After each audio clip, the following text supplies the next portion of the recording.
Good evening, everybody, and welcome to another edition of Fire Up Michigan. And I am here in Cooperstown, New York, at the Red Carpet Inn and Suites. And this place has been really fantastic, and their hospitality is top of the charts. I've done a broadcast on Saturday for the Sports Exchange, and what a great time we had doing that. So, with that said, folks, we're glad that you're able to join us tonight. Tonight's show is actually be called the Baseball Hall of Fame with the Michigan connections, and obviously appropriate for Michigan connections. And my co-host tonight here, but before I introduce them, I want to make sure that everybody knows to subscribe to the South Florida Tribune on our YouTube channel by going to youtube.com and hit South Florida Tribune, or visit www.southfloridatribune.com, or follow us on Twitter at Tribune South. To advertise, call 954-304-4941. The audio portion of the show can be heard on Spreaker, iHeartRadio, Apple, Google, Spotify, or wherever you get your podcasts. All right, well, my crew tonight is simple. The three amigos, okay? It's as far as I'm going to go as far as Mexican, because I don't know any more about it anyways. So George Eichhorn, welcome back. Good to be here, Scott, from Detroit, Michigan. There you are from Detroit, Michigan. I get around a little bit. It only took me 23 hours nonstop to get here from Deerfield Beach, Florida, all the way to baseball heaven. And Madman Mancini, long time no talk. After all, we only did something on Saturday with Bruce Kessinger. Had a lot of fun and enjoyed some of the projects that we're involved in. So, Mark, Yeah, welcome so, back. so definitely blessed to be a part of this with you two each and every Monday. A little madness with Mancini. Definitely, my friends, man. I love it. And your lovely wife now joining in the background there is great too. Well, she does a good job. Well, Candy Emily and I stayed over at the Hall of Fame from start to finish. We went there at 9 o'clock at 7, and an incredible video with a youngster who traveled with his dad from Toronto, Canada, and we started our thing off exactly with it. And I'll tell you, I'm going to release that probably tomorrow, and he'll be on 108 Stitches Baseball Talk. So what a great start to Cooperstown. I did something in Oneonta on Saturday about the ballpark where the Detroit Tigers used to go out there, and it was really neat to be able to talk about it. And we have some good people in the chat room. Detroit City TV is giving us a thumbs up. And hello, Tina Lewis. My hometown is Detroit, Michigan. Tina, glad to have you on tonight's show. So if you could please subscribe to the YouTube channel. We got a lot of great shows on this platform. But Tina Lewis, we're so thrilled to have you tonight. God bless. Okay. So with that said, and everybody that goes ahead and chimes in on the chat room, I will definitely mention you. Mark my word, I will do it, because without you folks, we'd be talking to ourselves. I like to talk to as many people that are not ourselves. So with that said, let's talk a little bit about what we saw today over at Cooperstown. Now, the most unique piece of history was a video of Armando Galaraga's botch perfect game. They had a video. Then they had an exhibit with the first base and a placard going over what happened there. So, you know what, Armando Galaraga, nobody's forgetting you up here in Cooperstown. Even though you didn't get in as a perfect game, they certainly acknowledge the botch near perfect game is a piece of baseball history, albeit for the right or wrong reasons. But for whatever it's worth, they did begin to get instant replay going and the technology going. And all it takes is something like that to go out there and get things going. I remember when Calvin Johnson had the catch that wasn't the catch, right? And all of a sudden that got the wheels turning. It seems like every time a Detroit team is involved, rule changes occur, but we'll focus on point. The only time they've ever gotten the right end of it was when the botch coin toss, and I was at that Thanksgiving game with the Lions and the Pittsburgh Steelers. Sorry, Mark, but you didn't work out there, and the Lions won in overtime. But nevertheless, the Steelers did practice there when they had their Super Bowl in Detroit. But back on point with Armando Galaraga, George. Are you really actually happy that he gets some sort of acknowledgement in Cooperstown? Well, yeah, definitely. I mean, if those the people that forget, the instant replay wasn't around back then. Jim Joyce was the umpire at first base, and Jim Joyce happened to be one of the highest rated baseball umpires in the major leagues at the time. He has since passed away. He admitted the mistake afterwards. He felt horrible. I think he even cried. There were tears flowing from him the next day as the Tigers sent Galaraga out with the lineup card. The next day was a day game, and Jim Joyce had the plate because, as you know, the umpire rotates from first base to home plate typically in the major leagues. So when they exchanged the lineup cards, they had close-up pictures of Galaraga and Joyce, and obviously Jim was very upset. He was upset the night it happened, too. He actually went to the Tigers clubhouse and apologized, and it was a sad situation. Armando, what a great man. What a great personality. He didn't throw a hissy fit. He just smiled, this unbelievable smile. I remember when he gave to the crowd and to the umpire when he saw that call that was missed. And yeah, you're right, Scott. I mean, he deserved his place in history. He deserved his spot in Cooperstown. For one, I'm glad that they are remembering that, and you saw a little bit of that history today, like you said. Yeah, Mark, what are your thoughts about Armando Galaraga? Yeah, you can see a lot of baseball games, and it's a travesty. I've been blessed enough to see a perfect game, but I mean, if it's going to end like that, where you're denied the perfect game, and you know darn well that instant replay would reverse that thing.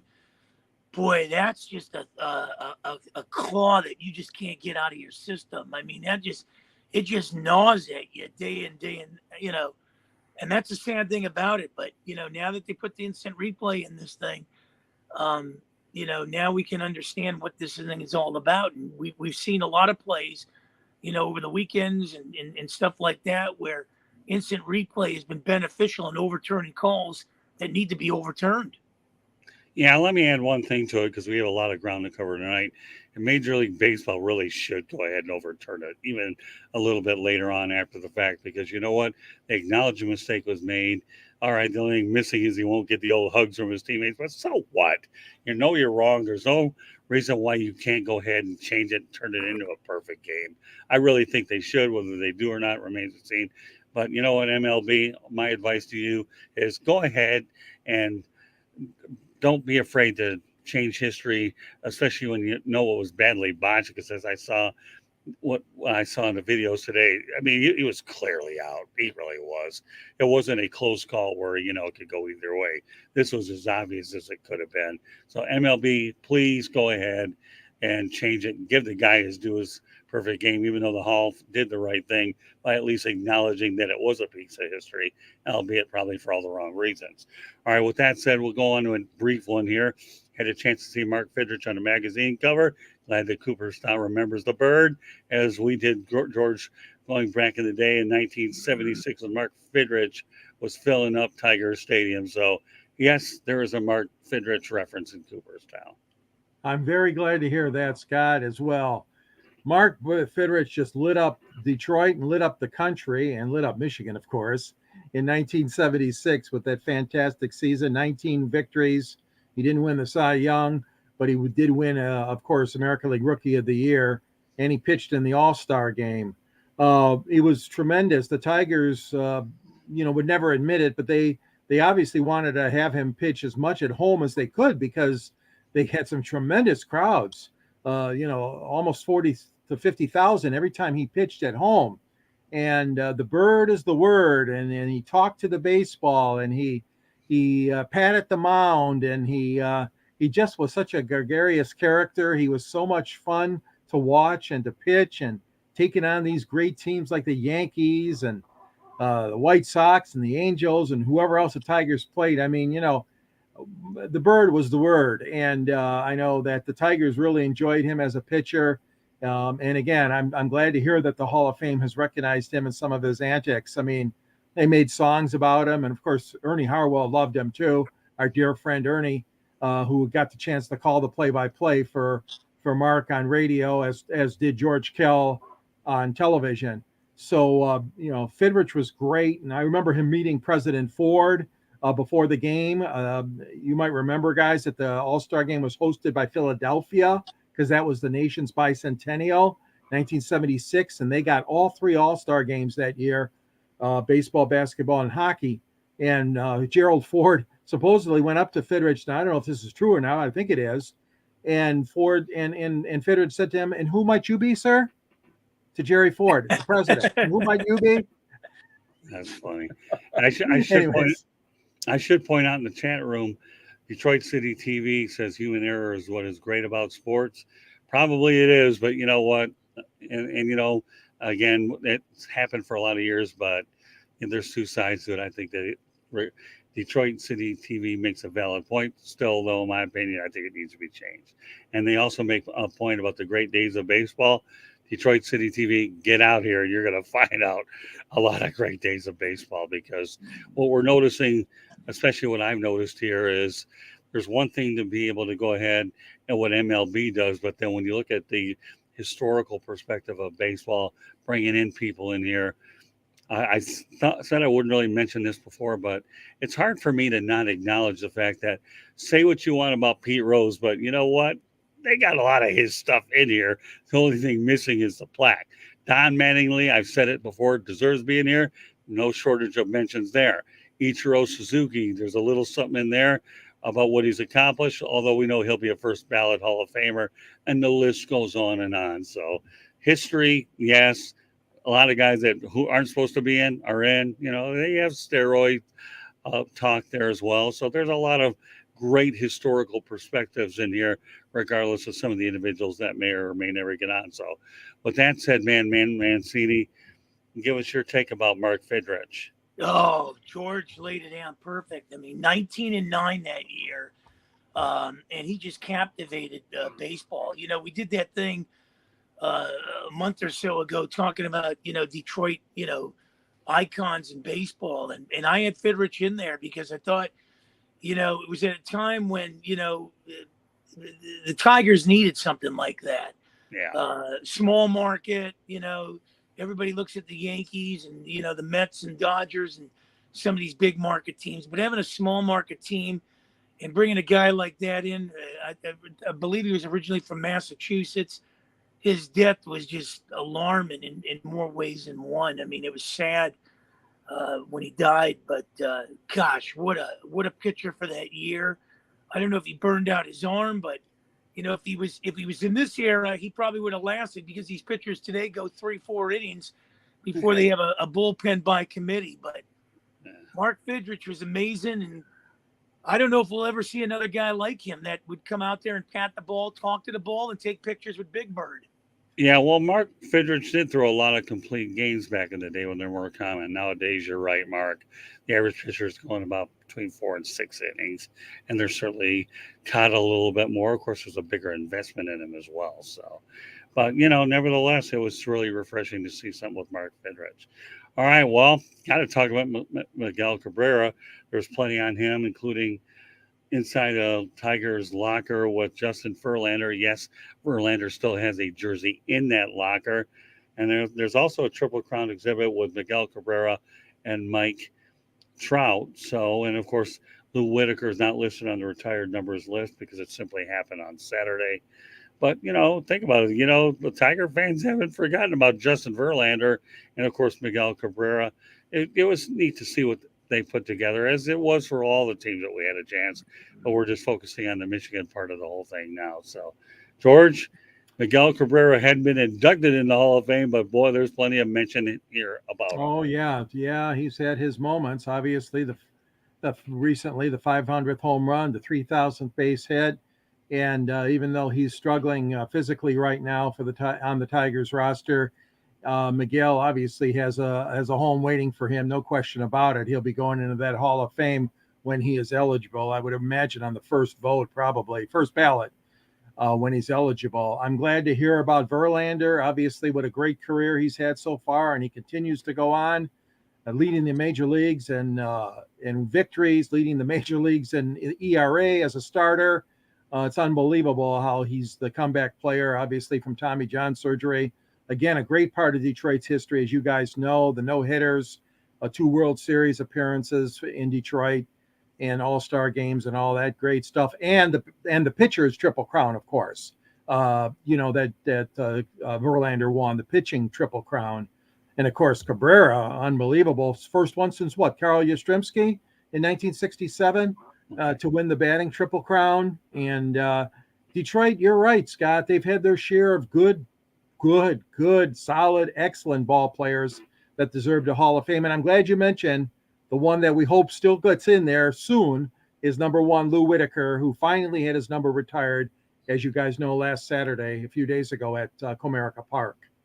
Now, Mark, I don't view Detroit as a small market. There are a lot of other small. They've been willing to spend money and develop. I know they've been down for a while, and they come across as being a smaller market. But you know what? No, I'm not gonna buy the theory. Detroit can go out there and put 30 to 40,000 people blindfolded with the right situation, especially if they're winning. They put in what, George, in the past, 2 million fans? 3 million, Scott. Yeah, so if that's a small market, tell me what, Mark, what a small market is, but I don't view it that way. Go ahead, Mark. Well, the thing is, when you look at, and it's always digesting all the 4 sports, but more or less you really see it come to the forefront in baseball and in basketball, because it seems like the sports writers, or the media focuses on LA, New York, and Chicago, and they're fixated on that. So everybody else gets lumped in. Now, growing up, we didn't think of small markets and big markets as much as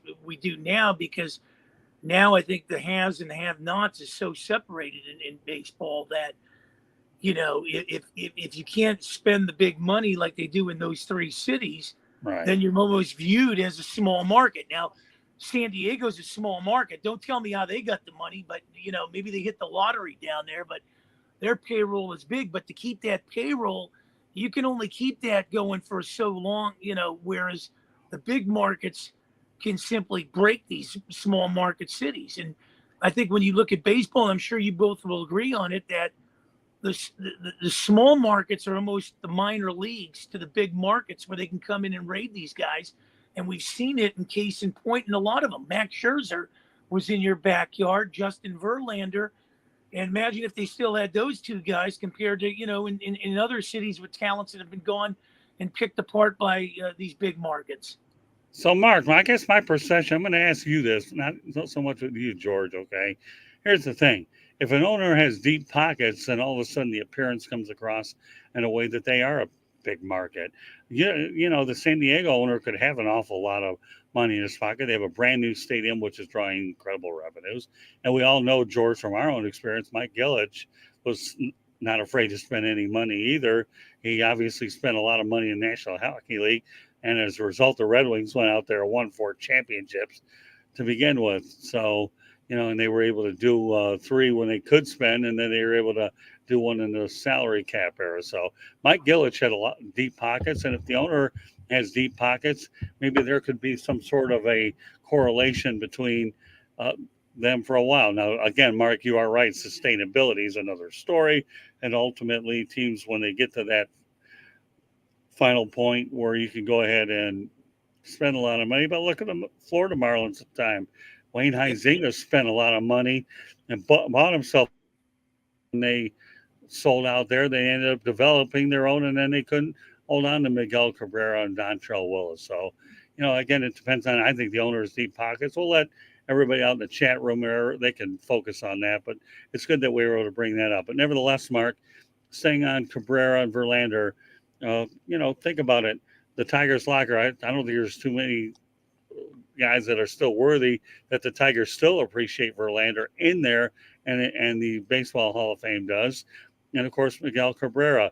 Now the only thing will be, when the time comes that Justin Verlander does get in here, is he going to wear a Astros cap, Tigers cap, or is he going to go without an insignia anyway? We'll find out.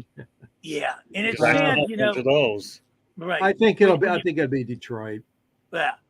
And when you're talking about guys like Verlander and Scherzer and Cabrera, I mean, these are icons in that city. And even though, 2 of the 3 have moved on, you kind of wish, if they held on to them, how many potential titles they'd have right about now. I mean, I know the American League is wide open, but it's so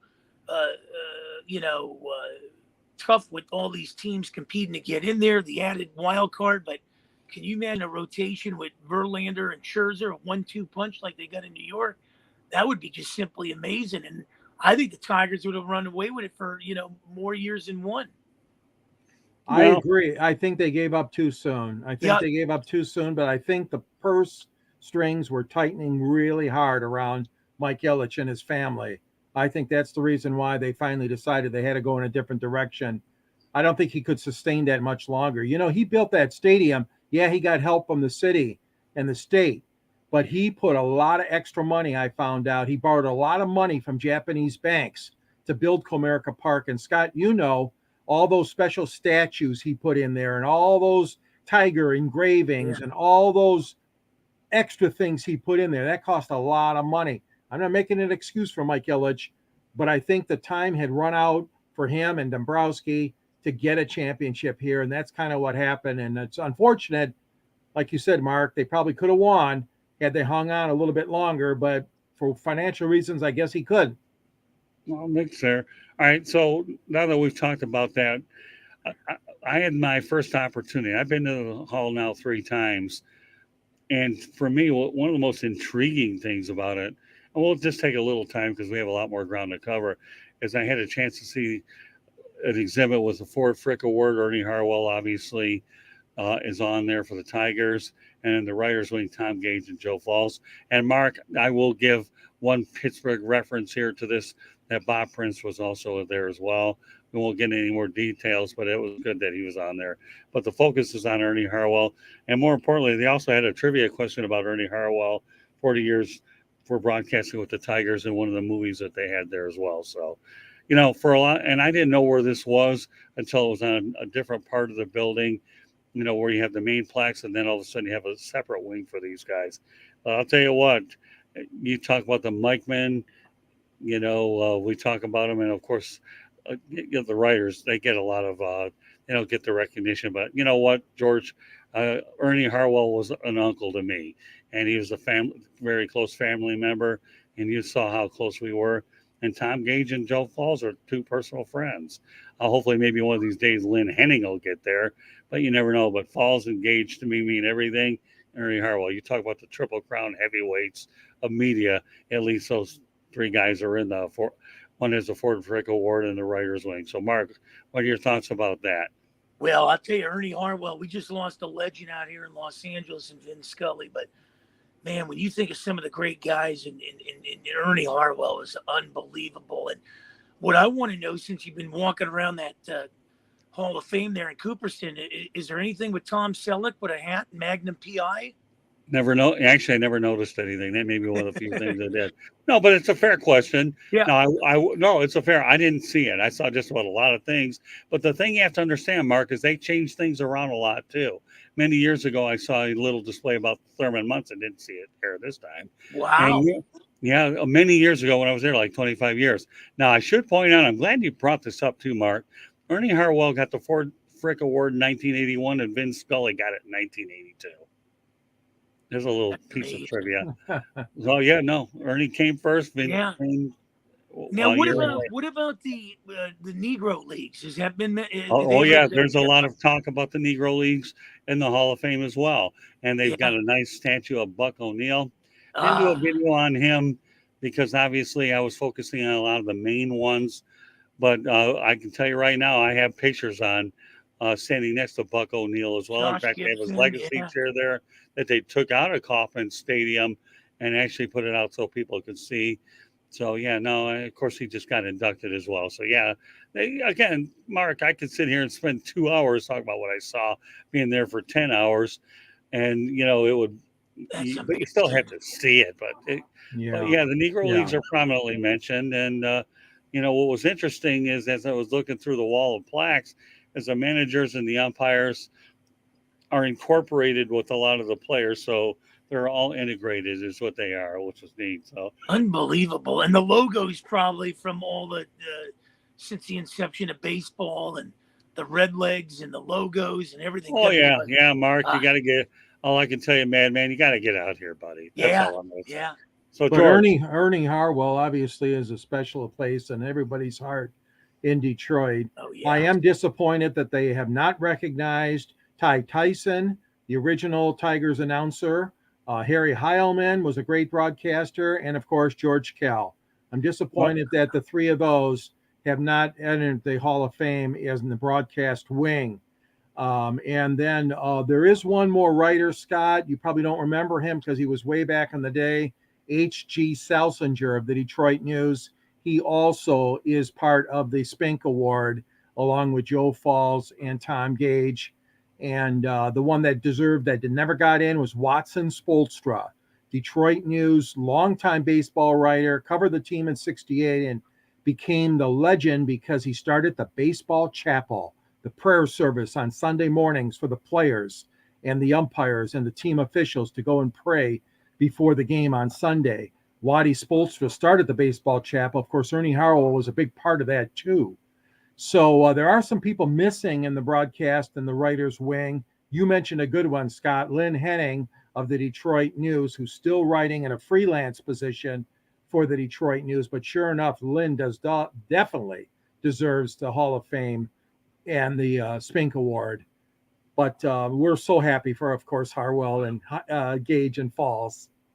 Well, I got news for you. The last time I was at the Hall of Fame, I didn't have a digital camera, couldn't take photos, but I did take photos of the gallery on both of them. So the guy you mentioned, I'll probably start looking for him. So, but I'll have you text me later on so I can get it. How about some of the Tigers that, even the players that are well deserving that aren't in the Hall of Fame? Well, we'll get to that in a moment, Mark. Okay. So, George, hold on to that thought. I do want to mention a couple of other things, but we will address that. Okay. That's a very important topic. I did have a chance to spend time looking at the Ty Cobb exhibit. He's prominently displayed around there as well. I did some stuff with the Hank Aaron exhibit, even though he's not a Tiger guy, but we were able to do, and I have a lot of other stuff that I'll get into at a later date. So the Ty Cobb exhibit was impressive. Now, I want to go over some of the prominent plaques that I did see. Okay, George, one of which is Harry Heilman. He does have a plaque there. Charlie Gehringer, Hank Greenberg, George Cal, Al Kaline, Jack Morris is in there, Alan Trammell, Jim Bunning, and Sparky Anderson went in as a Red Scab. So those are the ones that stood out to me the most. I'm not going to get into everything, but that's not a bad group there. So whether Heilman is deserving of another place in the hall is one thing, but at least he's got a plaque there, so it's not like he's out of sight, out of mind. So, all right, with that said, we don't even have to comment. I'm just mentioning these there. We are going to talk about what Mark was talking about now, about guys that should be in. I'll tell you what, Mickey Loach, to me, top of the list. Lou Whittaker is another guy that should be in there. I would start with those two. You guys are free to add if you want to. Well, how about Norm? Oh, sorry. Go ahead, Mark. How about Norm Cash? Yeah, Norm Cash and Bill Freehand can easily get there. I thought that Bill Freehand was comparable to Johnny Bench, and yeah, Norm Cash should be in there also. So yep. I would only go with two of them, and my two would be Bill Freehand and Mickey Lolich, and Whittaker. I'm sorry, three.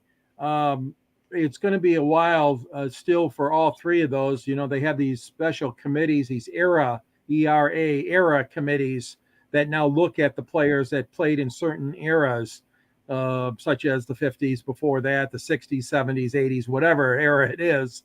So there is hope still, but it's not easy because you're competing against so many other players that feel, just as we are sitting here talking Michigan, that their teams deserve their admittance to the hall as well.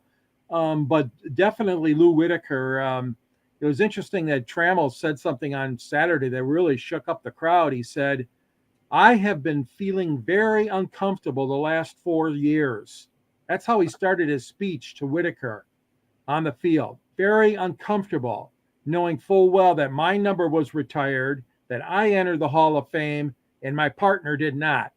And Alan feels very adamant about that. And I think that the Tigers finally did the right thing by retiring Whittaker's number. And yes, putting a little bit of pressure on these guys who sit on this select committee, that they'll think deeper about Whittaker. And that was a sham. That was a sham that he got less than 5% of the vote and fell off the ballot after one time. That is the most ridiculous thing. And that's the most hideous disrespect for him by the baseball writers. I don't give a darn whether they couldn't get along with him or get a good interview from him. That was a shame what those writers did. And I know all of them, a lot of them personally, and they have to look themselves in the face for what they did to Lou Whittaker. Go ahead, man. Well, what about another guy? Because he was prominent in two cities. was Kirk Gibson. Kirk Gibson would be another one in this thing. I mean, he was instrumental in, with the Tigers running, when they hit it, and then again with the Dodgers. So, I mean, that 35-5 start by the Tigers was unbelievable that year. And I mean, I don't think you'll ever see something like that. I witnessed one of those games out here, but I don't think you'll ever see that duplicated where a team gets out that fast. Yeah, I'm not sure Gibson I could make a case for him. And I'll tell you what, I'm glad you brought him up too, Madman. Number one, he has a nice photo with him clenching his fist going there, and his home runs, because they have videos where with some of the great moments, and he had his home run against the Padres, and he also had that memorable call with the Dodgers. So as much as I would love to see Gibson in there, it would be hard to do that. And a few other ones when you talk about nationally that should be in there. Fred McGriff, why he's in there, goes beyond my wildest imagination. If anybody should be in there, it's definitely Fred McGriff. Well, I don't know why he's not in there. He didn't hit the 500 home run mark, but by the same token, he did everything clean, very clean. And again, we could talk about a lot of the major omissions out there. Fred McGriff should easily be in, and of course, some of the notable Tiger omissions that we just talked about. I think Mickey Lowell should get in there. When they had a display where him and Steve Carlton were two of the better left-handers in their era, and why one got in and why one isn't is anybody's guess. So I want to get to a couple more topics before we call it a night. There was a miniature Tiger Stadium out there, so Tiger Stadium is not forgotten up in Cooperstown for sure. And of course, the Tigers' victory. They opened up Comerica Park with a 5-2 win over Seattle. The ball from that game is in there. George, were you at that opening day game against Seattle?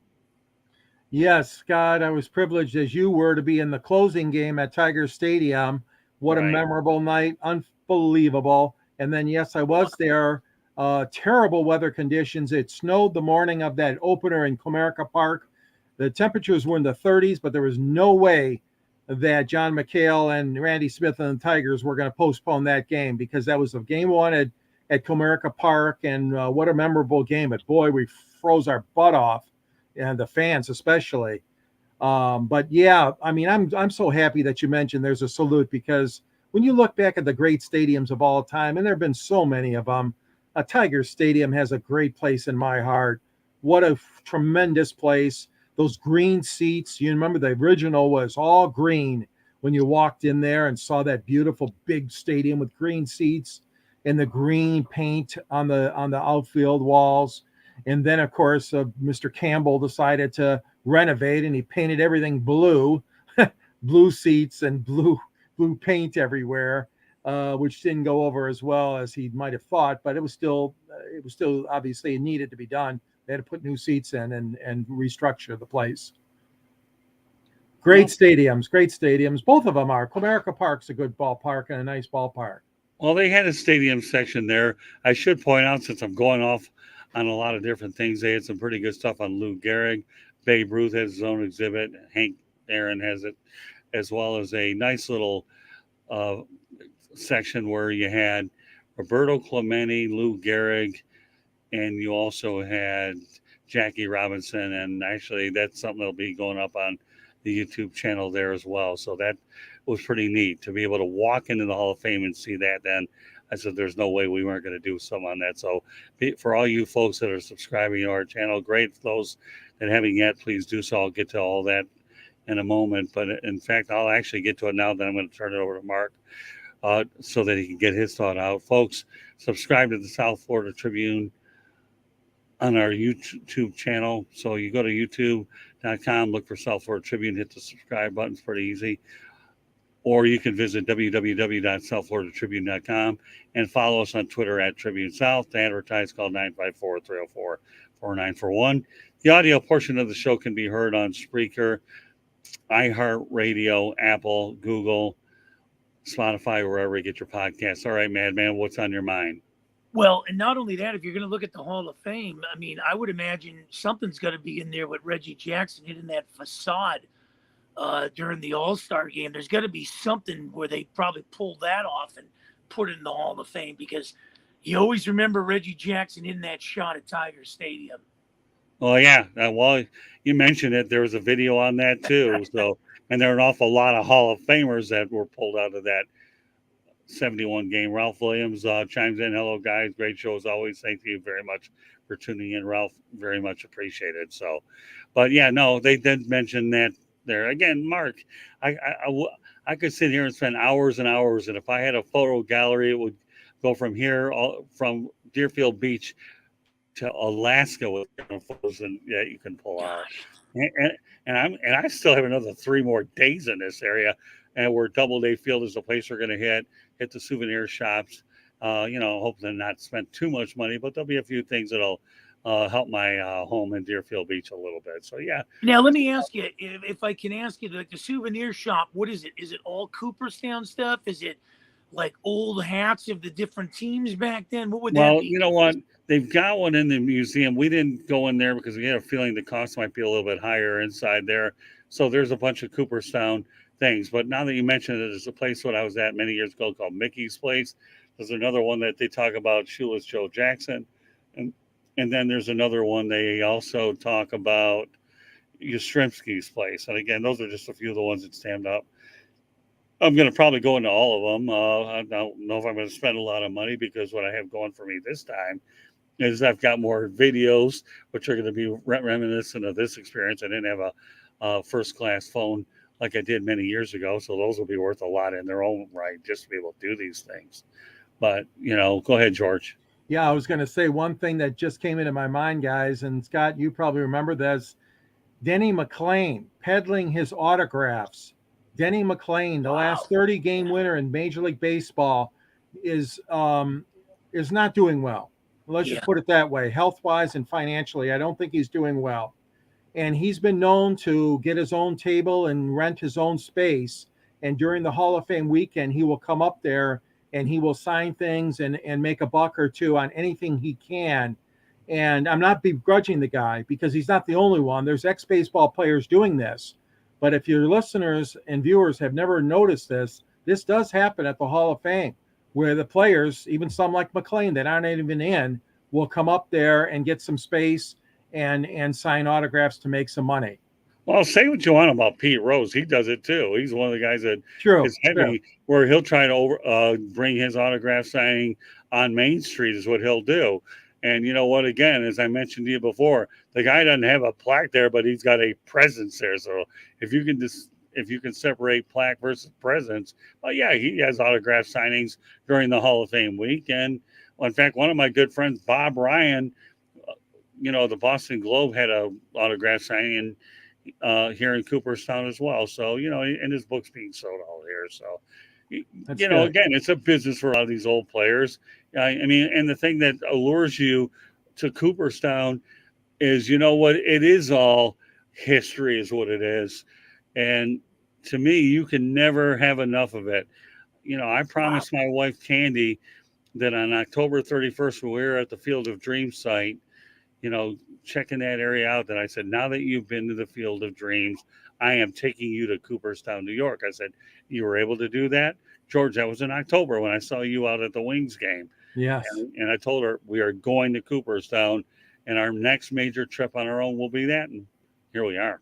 So, awesome. What's the next one on the horizon? I don't know. It's TBD, pal. I got news TBD, but I will be going back to the Field of Dreams as well. And I'm glad you brought that up too, Mark, because ironically, the Field of Dreams game is being played, I believe, on Thursday night. Yeah. And our plan is to go to a sports bar here in Cooperstown and watch it. So when you talk about drawing the connections, I will be watching the Field of Dreams game here in Cooperstown with our last baseball stop. And we've already been scoping out sports bars there and trying to do a lot. And I already got one pinpointed. And yes, on my restaurant tour or / journal, you'll know where I'm at on Thursday night. But Thursday night doesn't have to get here too quick because I got news for you. I have a lot more things I want to get accomplished before we take off for the Big Apple on Friday. So It's pretty neat. I mean, baseball's been great to me for a lot of years. I went to the 1968 World Series when my dad took me there, and I saw Earl Wilson on there. I did. So, pitch. Didn't see Lolich, but again, he's the one guy I really do believe should be in the Hall of Fame above anybody else. Whittaker, yeah, I could see him here, and I could see Freehand, but Lolich numero uno needs to get in this place.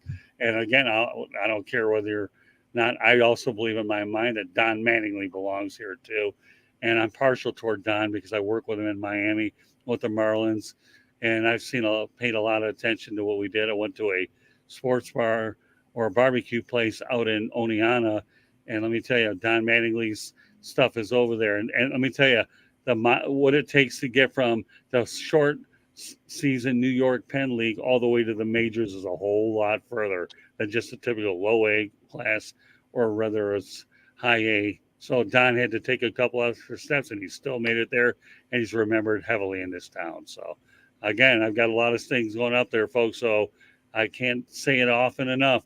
Please subscribe to the South Florida Tribune YouTube channel. I guarantee with the versatility, with all the shows that we have coming on, you will not be disappointed. So, no, I think we've covered a lot of ground, a lot of history about being here, and it was such a great thrill to have two Hall of Fame co-hosts in George Eichhorn and Madman Mancini here in the hallowed grounds of Cooperstown, New York. So, any closing thoughts, Madman Mancini, about what we've talked about tonight? Yeah, I think all of us, including your wife and everybody, we should meet in Chicago next year because I got to get that off the bucket list. Chicago, Milwaukee, St. Louis, and Detroit. I could see St. Louis. I'll tell you, I could see St. Louis. I haven't been to the Gateway Arches. I'd love to do it. And you know what? If I can drive 23 hours to get up here, I can go anywhere. It doesn't matter. I know. I will. I don't have to worry about the stupid rental car. I don't have to worry about security checks. I have it in my vehicle, so we don't have to worry about that. But no, Mark, it's inevitable. You and I are going to meet at some point anyways. It's not a big deal. The fact that we're doing so many projects together, we have to because we got to do some promo on. So, and Madman Mancini, I'm going to make sure that we hustle you up. You got to buy George Eichhorn's book. And George, why don't you give me some closing thoughts? And we're going to lead off with you, appropriate term in Cooperstown. Okay, then you can promote the book, and then we'll call it a night in a few minutes. Yeah, one name we forgot to mention with Detroit, and that's Jim Leland. And Jim Leland is one of those managerial candidates that obviously has to go through the filtration process with the special committees. But three-time manager of the year, he's 77 years old now. He came back for Lou Whittaker Day last weekend because he was Lou's first manager when he was with the Lakeland Tigers. Jimmy used to be a manager in the Tigers farm system for many years before he went to the White Sox. And I really sincerely believe Jim Leland deserves the Hall of Fame as well. We cannot forget him. And of course, he won the One World's Championship with Florida. But he's another one. You can get a hold of me, George Eichhorn, at SNG Sports 99. I'm also available on LinkedIn and Yahoo, Eichhorn at yahoo.com. And I'm proud to be part of the team here and co-hosting with Scott. I authored a book called Detroit Sports Broadcasters on the Air, in which the aforementioned Ernie Harwell and Scott Morgenroth are both featured. We have a great book there. It's an easy read, lots of historic photographs with Ernie and with George Kell and Paul Carey, Ray Lane, guys that have done the Tigers. Harry Heilman's in there, as well as Ty Tyson. And it's available for $19.99 from Arcadia Press. And there's a link on the South Florida Tribune website for you to get that book. So, again, happy to be here and hope to be able to see that Hall of Fame, like you said, Scott. Me too. I've never been there. I'd love to be there. Well, Mark, there's no doubt at some point you got to purchase a book from your co-host so you can learn about our industry. So it's not a matter of if and when. You guys will arrange it out as well. So, but George, I'm glad you brought up Jim Leland. There's no question he's going to get in one day. And one of the more interesting plaques I saw there was Tony La Russa. But even though he came back to manage the White Sox, the Hall of Fame said, we're not going to redo your plaque. Okay, you're going to keep your existing numbers. So don't expect to see that update. So I don't see that. So, Mark, I want you to let everybody know how they can get a hold of you. Well, and ditto to what George was saying about Jimmy Leland. I mean, the only guy that stood up to Barry Bonds and put him in his place, Jim Leland, man, deserves to be in there. XM 203, Sirius 217, Philadelphia's WWDB AM 860, Pittsburgh Pirate Podcast with Tarek Brock. And then I'm in a host of other cities, man. Your city, Detroit, in Miami, Vero Beach starting September 12th, New York, Vegas, Phoenix on Thursdays. I mean, the list goes on, and I'm so blessed. But, man, I don't like to miss the Madness in Motown on Mondays. Yeah, well, I can tell you though, Mark, I do enjoy working with you and Bruce Kessinger on the Saturday Sports Talk. Bruce and you and I have a lot of fun. We do a lot of great stuff, and I have a lot of other people as well that I've worked with. I enjoyed my time on the Philadelphia show. Lou Landers is a contributor as well, and Peter Blake. I'm looking forward to working with him and getting back on Philadelphia as well. Hopefully, we can do work out something with the Vero Beach guy in September. So I'm looking forward to hopefully doing that. So I want to give a special thanks to Detroit City TV, Tina Lewis, Ralph Williams for chiming in, because you know what? It's good that a lot of people know that what we're doing is working hard to put together the best possible shows that we can. So I emphasize, please subscribe to the South Florida Tribune YouTube channel. You can see the video as well. And I've mentioned it a few times, no reason to repeat myself a third time. I don't want to sound like a broken record. And if I am, it won't matter because records are outdated, but my voice never will be anyway. So whatever happens to me, at least my people will know what I sound like and look like as a result of YouTube. But, time in Cooperstown's been great, but I still got another 3.5 days to go before I'm ready to get out of here. There'll be a lot of other good work that we have planned out there as well. So, but you guys were fantastic tonight, and there's no better backdrop than Cooperstown, New York, than to bring you, George, Icorn, and Madman Mancini to the show. And I got news for you. There'll be a lot of great videos coming away. And one that I do want to mention that will be on the Sports Exchange is a show I did Saturday outside of here with a guy named Mark Maraday. And, to me, I met him on Twitter, and we ended up staying in touch. He's helpful on social media. And I told Mark, you work with me, I guarantee you'll be on one of my shows. It just so happens that his son was playing ball here in Cooperstown, and he happened to be in the area that I was in. And as a result, we were able to do a great 35-minute show. So a special shout out to Mark Maraday for getting us off to a phenomenal start. So if you guys are looking to realize how you can maximize social media and networking, then this show on the Sports Exchange that was recorded on Saturday is one that I would strongly pay attention to. So meanwhile, once again, great show tonight, George, Mark, as always, great working with you. And I don't know what we're going to do next week, and I don't really particularly care, but we're going to continue to find great guests, and otherwise the three of us have built up enough cachet to be able to do what we need to do. So meanwhile, folks, on behalf of George Icorn and Man Mancini, my name is Scott Morgan, Roth the Motor City Madmouth. Thank you for joining us on this edition of Fire Up Michigan, and we look forward to catching you the next time. Good night, everybody. God bless and be safe out there. Live from the Red Carpet Inn and Suites in Cooperstown, New York, where we're all immortalized anytime you come to these sacred grounds, because it doesn't get any better than that. Good night, everybody. Night.